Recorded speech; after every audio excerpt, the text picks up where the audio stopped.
Eco 211. Macroeconomics. Study Session 1. Nature of Economics. Introduction. Every nation is faced with the basic fundamental questions of what to produce, how to produce, and for whom to produce. In this study, you learn the concept of scarcity, opportunity cost in relation to economics. Economics and scarcity. Economics exists because there is scarcity. In economics, the means resources of satisfying human wants are scarce. However, scarcity is defined in relation to availability. If what is available is more than what is needed, then there is no scarcity. Types of resources. 1. Scarce resources. 2. Natural resources. 3. Human resources. 4. Capital resources or man-made resources. Opportunity cost. An opportunity cost is the cost of a purchase or a decision measured in terms of a foregone alternative. In making decisions, individuals, businesses and societies evaluate both the benefits and the costs of their choices. Because of scarcity, every decision to acquire particular goods and services or to spend time or money in a certain way has a cost attached to it. Summary of Study Session 1. In Study Session 1, please note the following. The means of satisfying human wants are scarce. However, scarcity is defined in relation to availability. If what is available is more than what is needed, then there is no scarcity. On the other hand, if what is available is far less than what is needed or required, then there is scarcity. 1. In making decisions, individuals, businesses, and societies evaluate both the benefits and the costs of their choices. Because of scarcity, every decision to acquire particular goods and services or to spend time or money in a certain way has a cost attached to it. Study Session 2. How Economists Think. Introduction. It is very important to have an overview of how economists approach the world. It involves the field's methodology. In this study, you learn the economists' scientific methods of observation, assumption, and theory, and the developing theories or models in economics to formulate economic policy. The scientific method, observation, assumption, and theory. Economists use theory and observation like other scientists. They do face an obstacle that makes their task, especially challenging. Experiments are often difficult in economies. The foundation upon which economic theory lies in the assumptions postulated by the economist. The art in scientific thinking, whether in sociology, social works, political science, physics, biology or economics, is deciding which assumptions to make. Role of assumptions. Assumptions are conditions held to be true that form the framework in which a particular theory is explained. Assumptions help to simplify the complex world and make it easier to understand. Developing theories or models in economics to formulate economic policy. In developing theories in social science, we have to rely on observation. Many economic theories are relatively simple in nature, but this can hide a number of complexities that may influence the outcome and thus the power of the theory to predict and help in the generation of economic policy. An economic theory is a formal explanation of the relationship between economic conditions, or variables. It is a set of abstractions about the real world. 1. Economic policy. An economic policy is an action taken to change an economic condition.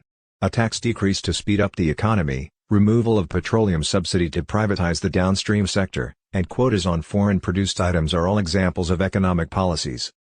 2. Economic methodology. All sciences are based on observation and verifiable behavior, realities, or fact. As a social science, economics examines the observable and verifiable behavior of individuals and institutions engaged in the production, exchange, and consumption of goods and services. 3. Inductive method. Move from facts to theory, from the particular to the general. In this approach, an accumulation of facts is arranged systematically and analyzed to derive the underlying principle. 4. Deductive method. Economists draw on casual observation, insight, logic, or intuition to frame a tentative, untested principle called a hypothesis. Economists must subject it to systematic and repeated comparison without relevant facts. Summary of Study Session 2. In Study Session 2, please note the following. 1. Economists use theory and observation like other scientists. They do face an obstacle that makes their task especially challenging. Experiments are often difficult in economies. The foundation upon which economic theory lies in the assumptions postulated by the economist. 2. In developing theories in social science, we have to rely on observation. A theory gives a reason why something happens or offers a cause and effect interpretation for a set of events.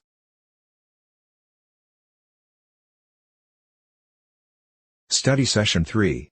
Macroeconomic Measurement. Introduction. Just like a seller spends money in buying and selling goods to his customers, he calculates all that he spends and the gains he has made at the end of the year. In this study, you will learn more about national income, its accounting and composition. National income and national income accounting. National income is the total income earned by resource suppliers for their contributions to gross national product minus non-income charges, minus net foreign factor income. National income accounting is a measurement system used to estimate national income and its components. It is one approach to measuring the economy's aggregate performance. There are 3 ways of measuring the national income, and any way chosen will arrive at the same value. The ways are output approach, income approach, and expenditure approach. 1. An economy without government, no household savings, and no investment by firms. Here, the price paid for the use of labor, land, capital, and entrepreneurial ability is determined in the resources market shown in the upper loop. Businesses are on the demand side and households are on the supply side of the market. 2. An economy without government, but with household savings and investment by firms. 1. Savings. Leakage from the circular flow. This is a process of income contraction. Because saving does not go back to the firm in the form of purchases, it represents leakage from the circular flow of income from the circular flow. 2. Investment. An injection into the circular flow. The damaging effects of the leakage from the circular flow can be particularly offset by corresponding injections. An injection or inflow is an introduction of income into the circular flow. 3. An economy with government, with household savings and investment by firms.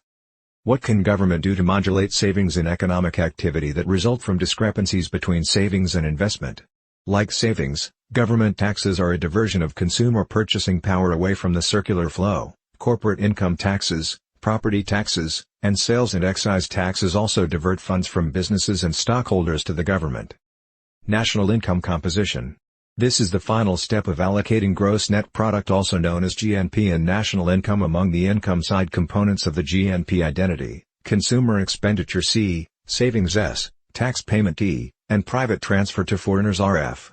This is done by going down the income side from GNP to national income to personal income to disposable personal income to consumer expenditure, allocating each item that is taken out of GNP along the way to S, T, and RF, so that at the end only C is left. We have a sum, C plus S plus D plus RF, that equals GNP.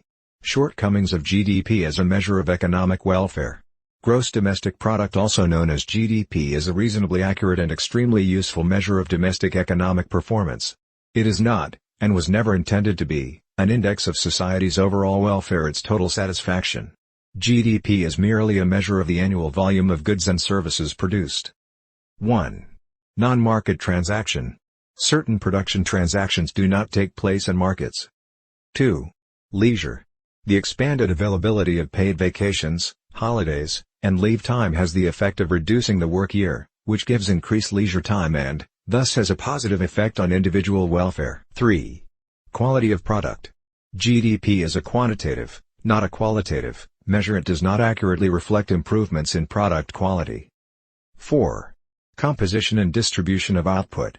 Changes in the composition of total output and its allocation among specific households may influence economic welfare. GDP, however, reflects only the size of output and tells us nothing about whether this collection of goods is right for society. 5. GDP and the environment. Undesirable and much publicized gross domestic byproducts, such as dirty air and water, toxic waste, oil spillage, automobile junkyards, congestion, and noise, which accompany the production and the growth of GDP. 6. The underground economy. Economists agree there is a large underground sector in our economy. Some participants in this sector engage in illegal activities such as gambling, loan sharking, prostitution, and the narcotics trade. Summary of Study Session 3. In Study Session 3, please note the following. 1.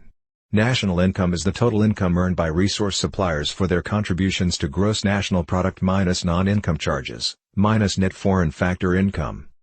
2. This is the final step of allocating GNP and national income among the income side components of the GNP identity: consumer expenditure C, savings S, tax payment E, and private transfer to foreigners RF. This is done by going down the income side from GNP to national income to personal income to disposable personal income to consumer expenditure, allocating each item that is taken out of GNP along the way to S, T, and RF, so that at the end only C is left. We have a sum, C plus S plus T plus RF, that equals GNP.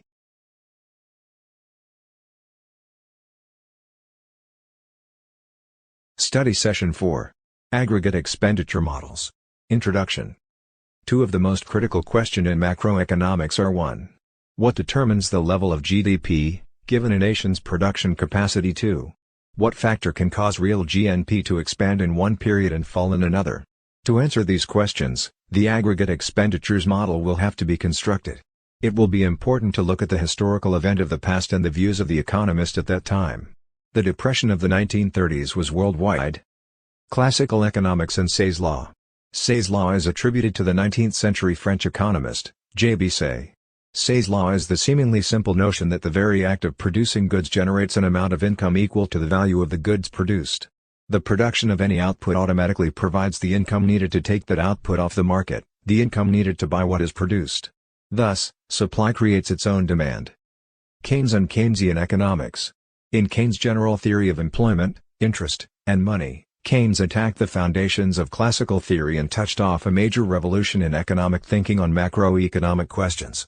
Keynes disputed Say's law, pointing out that in some periods not all income will get spent on the output which is produced. However, because Keynes developed the ideas underlying the aggregate expenditures model, this kind of analysis is referred to as Keynesian economics. But the model reflects the contributions of numerous other economists since Keynes. In addition, economic fluctuations are not associated exclusively with external forces such as wars, droughts, and similar abnormalities. Rather, the Keynesian view sees the causes of unemployment and inflation as the failure of certain fundamental economic decisions, in particular, saving and investment decisions, to be completed synchronized. Also, product prices and wages are downwardly inflexible, meaning that significant declines in prices and wages will occur only after extended and costly periods of recession or depression. Therefore, Keynes's ideas brought about the study of macroeconomic theory since it has to do with aggregate. Summary of Study Session 4. In Study Session 4, please note the following. 1. Classical economists believed the market system would ensure full employment of the economy's resources.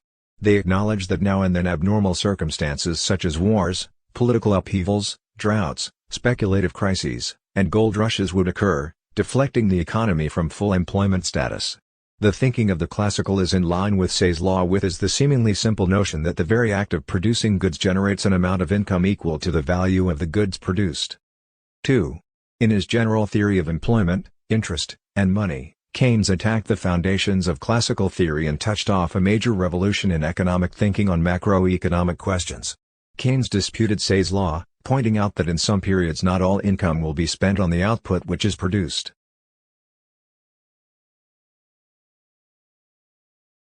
Study Session 5. Determinants and Behavior or Consumption. Introduction. From a previous study, you have seen that consumption expenditure was a vital component of Keynesian economies. This is because of its crucial role in determining the size of a nation's aggregate income. In this study, you will learn different theories of consumption. Theories of consumption. It was a crucial variable in trying to account for an economy's level of employment and indeed, the attainment of other macroeconomic goals of society. The existing theories of consumption include 1. Absolute income hypothesis. The absolute income hypothesis is the oldest theory of consumption and it was a fallout of Keynes's psychological law. The features of the model is as follows. 1. Consumption and savings are functionally and directly related functions of disposable income. The relationship is a stable one. 2. Although our emphasis has been a linear consumption and saving function, it is possible for these functions to exhibit nonlinear relationships. 3. The APC falls with increases in income but it is greater than the MPC. This feature results from the existence of an intercept term in the consumption function. 2. Relative income hypothesis. James Dusenberry developed the relative income hypothesis in 1949. Dusenberry's theory is based on ideas that were not considered in earlier economic analysis. These are: 1. Consumption behavior of an individual was influenced by the consumption behaviors of other individuals. 2. That the consumption behavior of individuals exhibits a ratchet effect deriving from the fact that consumer behavior tends to be habitual.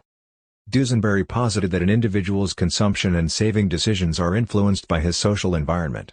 Thus, given a level of income, an individual is likely to consume more of that income if he lives in an environment dominated by the well-to-do in society than if he lives in a less affluent neighborhood. The role of the ratchet effect in explaining household consumption behavior was also examined by Duesenberry. 3. Permanent income hypothesis. The permanent income hypothesis is also known as P, as propounded by Milton Friedman, attempts to explain the proportional or non-proportional relationship between consumption and disposable income. Friedman's was the monetarist's response to Keynes' Keynesian A. Friedman asserts that current measured disposable income Y can be decomposed into two income EP and transitory income. Thus Y equals EP plus. Moreover, he asserts that EP comprises, as the term denotes, that income which the households expect to receive into the future. 4. Life cycle hypothesis. Departing from a simple, rational, and intuitively plausible view that economic units should base on their consumption decisions on expected lifetime income instead of current income, the life cycle hypothesis considers the possibility of consumer units saving in fat years to smooth out consumption in lean years. Summary of Study Session 5. In Study Session 5, please note the following. It was a crucial variable in trying to account for an economy's level of employment and indeed, the attainment of other macroeconomic goals of society. The existing theories of consumption include 1. Absolute income hypothesis. 2. Relative income hypothesis. 3. Permanent income hypothesis. 4. Life cycle hypothesis of consumption.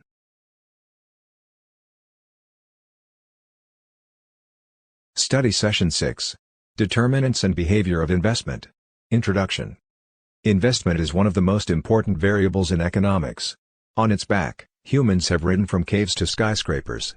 In this study, you will learn the different theories of investment. Theories of investment. Investment theories seek to explain the investment behavior of business firms.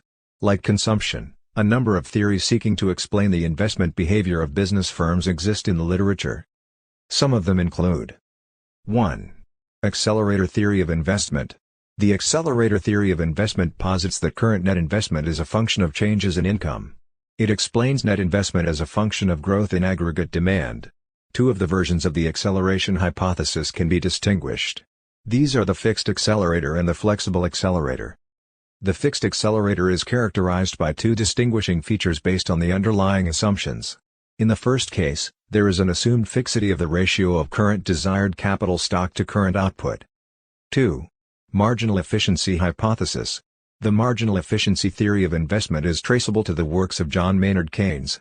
This theory sees investment decisions as being dependent on the differential of two rates, namely, the internal rate of return generated by investing in a particular asset called marginal efficiency investment and the prevailing market rate of interest. 3. Stock adjustment hypothesis. The numerous shortcomings of the accelerator theory of investment as we have outlined previously prompted Chenery to develop the stock adjustment model of investment behavior. One of these shortcomings was the failure of Clark's model to explain the investment behavior of business firms under conditions of uncertainty. To solve the problem, Chenery proposed a partial adjustment hypothesis of investment in which firms satisfy extra demand through depletion of inventories and some of it increased utilization of production capacity. 4. Profit and residual theory. One of the defects of the accelerator hypothesis is that it focuses only on the technical relationship between the level of demand and movement in the level of capital stock. The role of alternative financing arrangements in investment decision-making is largely ignored. 5. Tobin's Q theory. James Tobin developed the Q theory of investment in 1969. A dynamic theory of investment is based on the premise that investment decision is dependent upon the ratio of the market value of the firm's financial assets to their replacement cost. These investment theories help to explain the investment behavior of business firms. These investment theories are capable of also explaining the basic relationship among the variables outlined in the model. Summary of Study Session 6. In Study Session 6, please note the following. Investment theories seek to explain the investment behavior of business firms. Like consumption, a number of theories seeking to explain the investment behavior of business firms exist in the literature. Some of them include 1. The accelerator theory. 2. The marginal efficiency of capital hypothesis. 3. The stock adjustment hypothesis. 4. Profit and residual theory of investment. 5. Tobin's Q theory of investment.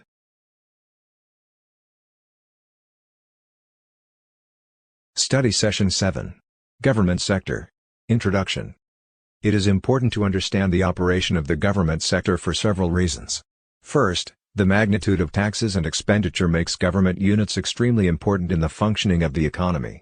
Therefore, in this study, you will learn about government expenditures and revenues. Government expenditures. Government expenditures involve purchases and transfer payments. Government transfer payments are non-exhaustive, thus, they do not directly absorb resources or account for production.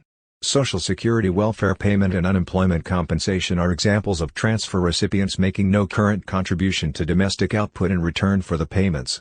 Government purchases are exhaustive, that is, the products purchased directly absorb, require the use of resources, and are part of the domestic output. Traditional function of government.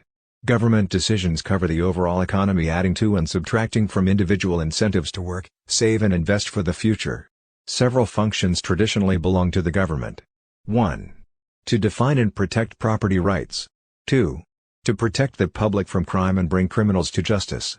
3. To provide for the national defense. 4. To educate the general public. 5. To establish a stable monetary system. 6. To control the use of the environment, regulate the industry, and protect consumers from perceived abuses of the competitive market process. 7. To provide income security and health insurance. Government revenues. The primary source of government revenue is taxes, and legislative bodies have created many different kinds of taxes for people to pay. However, it secures the funds for massive expenditures by borrowing money and by levying taxes on income, sales, and property. 1. Personal income taxes are government revenues collected from individual earnings, after allowance for certain exemptions and deductions, business expenses, charitable contributions, interest payment on home mortgages, and many others. 2. Federal income taxes. Many other high-income earners pay only a small percentage of their income in taxes. These high-income earners who pay little or no tax do so by purchasing government bonds, the interest on which is not taxed, or by investing in real estate and taking deductions for depreciation.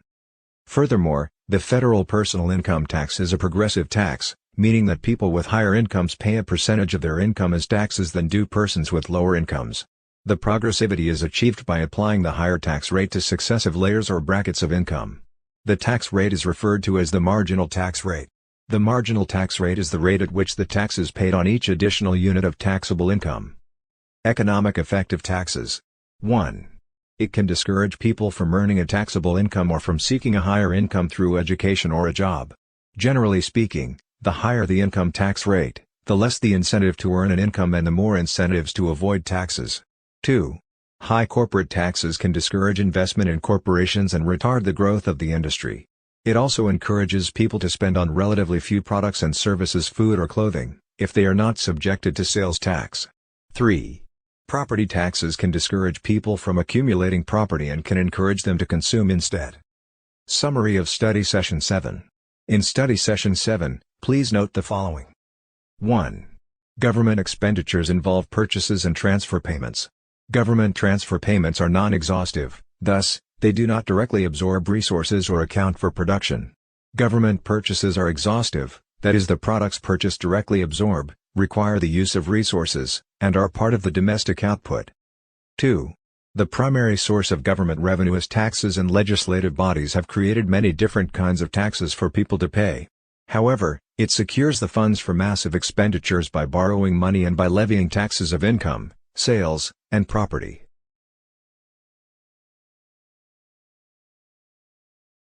Study Session 8. Money. Introduction. Everyone uses money. We all want it, work for it and think about it. If you don't know what money is, you are not like most humans. In this study, you will learn about the different theories of money. The different theories of money. Given the nature of money as a generalized claim against all things or entities that possess economic value, it follows that money is the most liquid of all assets. 1. The role of money in classical theory. Classical thinking about money and its role is largely summed up in the quantity theory, which is essentially a theory of price level determination. The theory asserts that the general level of prices varies directly in proportion to the quantity of money. 2. The role of money in modern theory. The Cambridge version of the quantity theory represented an important advance in our understanding of the economic significance of money because it shifted analytical emphasis from the supply of money per se to the idea that people desire and need to hold money as such. 3. The role of money in Keynesian theory. Keynes, however, fashioned an explanation in the general theory through the development of the concept of liquidity preference. His approach to the role of money in the economy is accepted by many because it focuses attention on the demand for money rather than on the supply of money. From this approach, a theory of interest is developed that provides the crucial link between money, income, and the employment level. Summary of Study Session 8. In Study Session 8, please note the following. 1. Given the nature of money as a generalized claim against all things or entities that possess economic value, it follows that money is the most liquid of all assets. Liquidity relates to the ease or convenience with which an asset can be converted from one form to another without loss of value. 2. Classical thinking about money and its role is largely summed up in the quantity theory, which is essentially a theory of price-level determination. 3. The Cambridge version of the quantity theory represented an important advance in our understanding of the economic significance of money because it shifted analytical emphasis from the supply of money per se to the idea that people desire and need to hold money. 4. Keynes, however, fashioned an explanation in the general theory through the development of the concept of liquidity preference.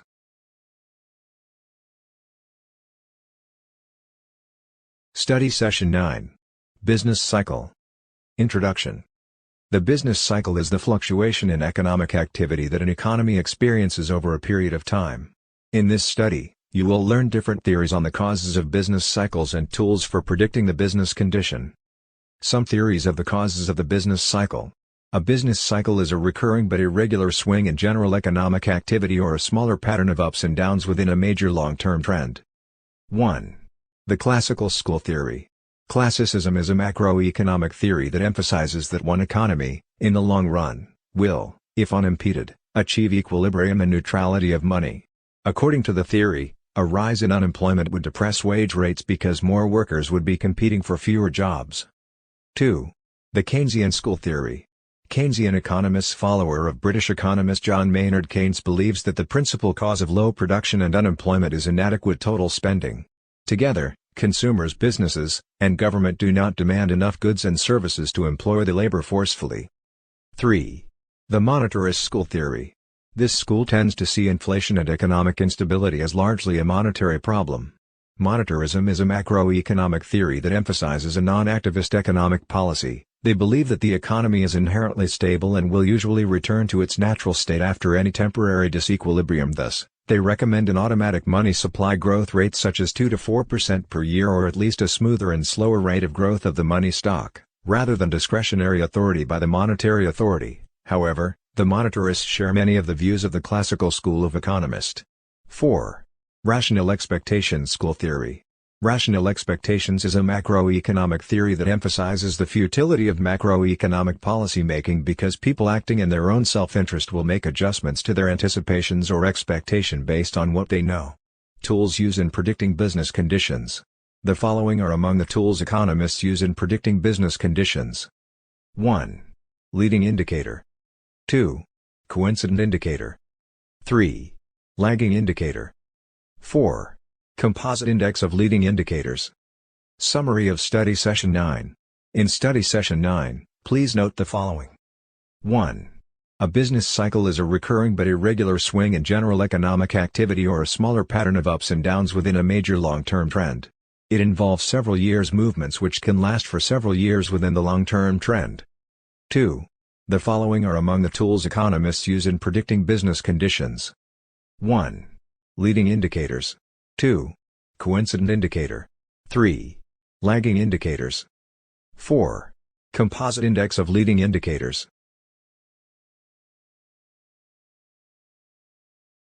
Study Session 10. Inflation and Unemployment. Introduction. In recent times there has been increasing in the prices of goods and services while the value of money keeps falling. In this study, you will learn about the causes of inflation and the effect of unemployment. Inflation. Inflation is an increase in the general level of prices. It does not mean that prices are high, but rather that they are increasing. Causes of inflation. 1. Demand pull inflation. This is when total spending is beyond the economy's capacity to produce. Because resources are fully employed, the business sector cannot respond to this excess demand by expanding output, so the excess demand bids up the prices of the limited real output, causing demand pull inflation. 2. Cost push or supply-side inflation. Inflation may also arise on the supply or cost side of the market. The theory of cost push inflation explains rising prices in terms of factors that raise per unit production cost. Measurement of inflation. There are three most widely used indicators of inflations, which are the Customer Price Index, the Producer Price Index, and the GDP deflator. 1. Consumer Price Index measures changes in the prices of goods and services that households typically purchase: food, shelter, clothing, medical care. 2. Producer Price Index measures changes in the prices of goods that businesses buy, either for further processing or for sale to a consumer. Unemployment. When resource available for production is not being used, this is called unemployment. Machines, raw materials, warehouses, trucks, and so forth can all be unemployed. Effective unemployment. 1. Individual hardship. 2. Low self-esteem. 3. Economic loss for society. Inflation, unemployment trade-off. When dealing with the macroeconomic goods of full employment and stable prices, the relationship between aggregate spending and economic condition should be well spelled out or properly understood. Changes in the level of total spending cause changes in production, employment, and in some situations, the price level. From this relationship, an increase in aggregate spending cause increases in output and employment, but only up to a point. At some level economic activity, full employment is reached. Summary of Study Session 10. In Study Session 10, please note the following. 1. One primary macroeconomic concern in market economies is the maintenance of stable prices or the control of inflation. Inflation is an increase in the general level of prices. It does not mean that prices are high, but rather that they are increasing. 2. When resource available for production is not being used, this is called unemployment. Machines, raw materials, warehouses, trucks, and so forth can all be unemployed. Effects of unemployment includes individual hardship, economic loss for society.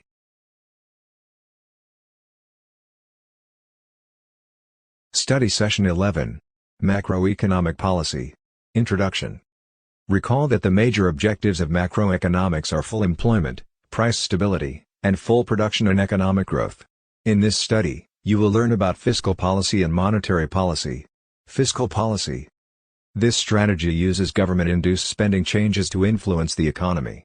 The policy focuses on increasing or decreasing the size of the spending stream by changing government taxes and/or expenditures, transfer payments, and purchases of goods and success.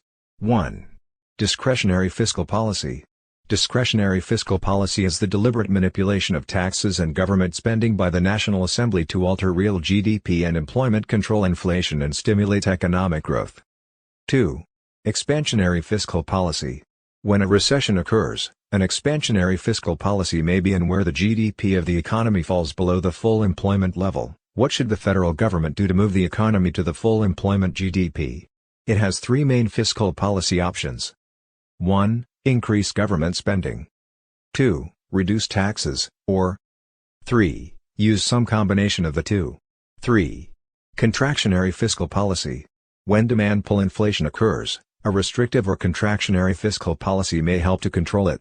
If the government looks to fiscal policy to control this inflation, its option is opposite those used to combat recession. It can be 1.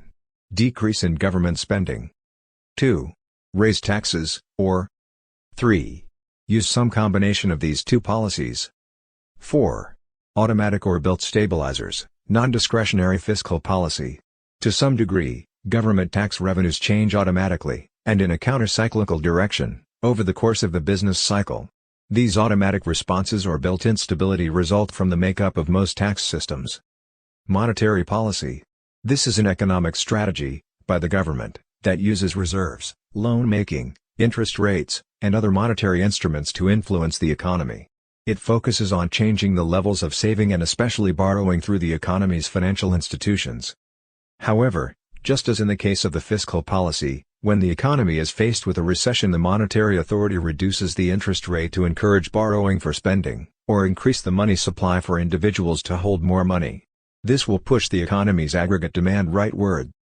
Summary of Study Session 11. In study session 11, please note the following. 1. Fiscal policy is a strategy that uses government-induced spending changes to influence the economy. The policy focuses on increasing or decreasing the size of the spending stream by changing government taxes and/or expenditures, transfer payments and purchases of goods and success. 2. Monetary policy is an economic strategy, by the government, that uses reserves, loan-making, interest rates, and other monetary instruments to influence the economy. It focuses on changing the levels of saving and especially borrowing through the economy's financial institutions.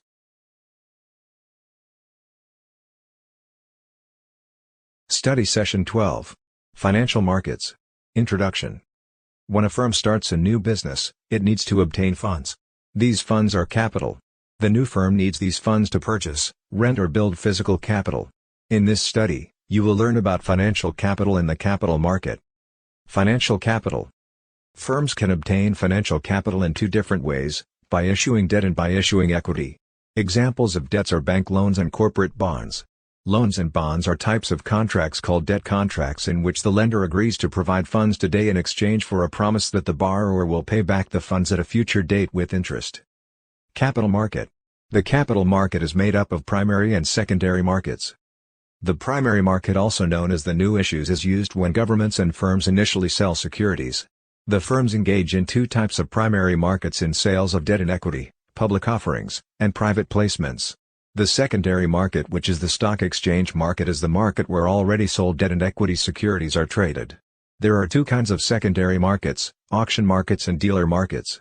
Most equity securities are traded in the auction market while most debt securities are traded in the dealer market. Capital market instruments. The most important capital market instruments are: 1. Bonds. Bonds are long-maturity debt obligations with fixed interest coupons attached that become payable periodically at a fixed interest or coupon rate.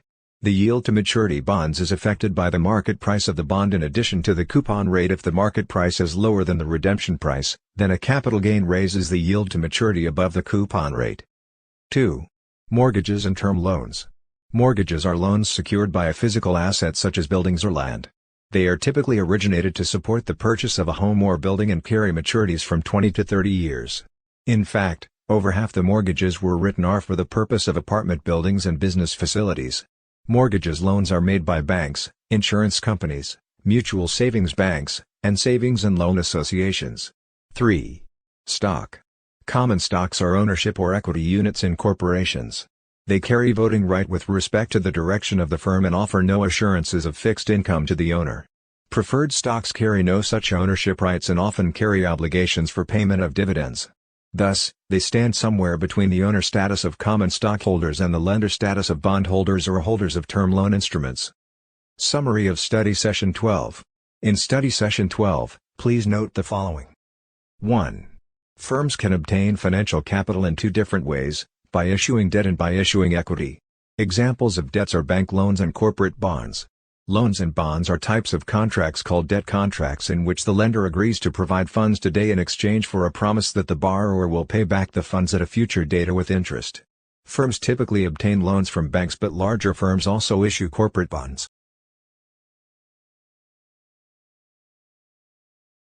Study Session 13. Globalization. Introduction.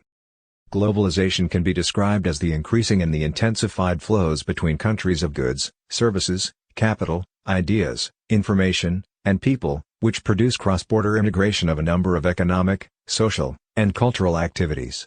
In this study, you will learn about the drivers of globalization. Drivers of globalization. The growth of globalization depends on the role and policy of a national government in allowing greater interdependence and economic integration of specific activities. These activities can come through the elaboration and adoption of market-oriented policies and regulations, both at the international and local levels. 1. Trade and investment liberalization. State efforts to uphold free trade and to encourage the reduction of trade barriers have been reflected in the 8 successive negotiating rounds of the former General Agreement on Trade and Tariffs, which culminated in 1995 with the establishment of a multilateral trade system, the World Trade Organization, also known WTO. 2. Technological innovation and the reduction of communication costs. Increased interdependence has received a great impetus from technological innovation, as well as the constant reduction in transportation and communication costs. These factors are responsible for drastically transforming the ease, speed, quantity, and quality of international information flows, as well as physical communications. 3. Entrepreneurship. With the activities of technological innovations and greater economic liberalization, entrepreneurs, especially multinational corporations, have taken full advantage of more open markets to spread production processes all over the world. The opening up of economic opportunities allows the movement of foreign capital, technology, and management, largely from transnational corporations, to host country entrepreneurs and corporations. Summary of Study Session 13. In Study Session 13, please note the following. The growth of globalization depends on the role and policy of a national government in allowing greater interdependence and economic integration of specific activities. These activities can come through the elaboration and adoption of market-oriented policies and regulations, both at the international and local levels. Some of the drivers of globalization are trade and investment liberalization, technological innovation and the reduction of communication costs, entrepreneurship,